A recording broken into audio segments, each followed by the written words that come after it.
په ځنګل کې د باران موسم روان و.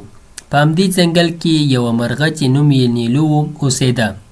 هغه بچی هم درلود. له همدې امله د باران ته راتلو مخکې یوه ځاله ځان ته جوړه نه کړله. له دې کبله هغه د باران څخه ډېره ځورېده.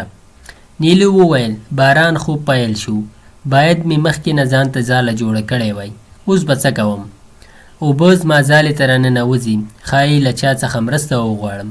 هغې لږ غله واخیستل او خپله ځاله یې پرېښوده. د مرستې لپاره روانه شوه.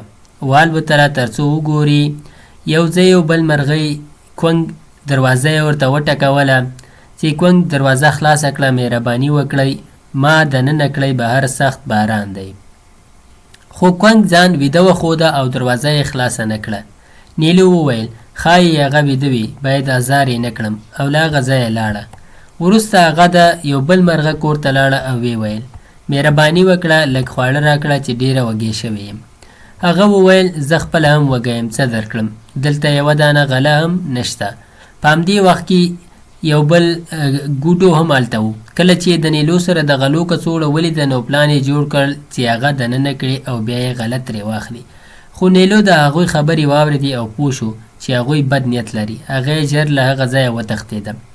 وروسته ستړی شوې وه، په یوه ونه کې کېناسته.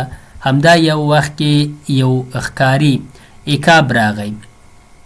هغه نیلو ولیده او ویې ویل راځه زه به در سره مرسته وکړم، زما ځالې ته لاړ شه. نیلو پوهېده چې دا خو خطرناک دی، ما به وخوري، خو بله لاره یې نه درلوده. هغه ورسره ولاړه.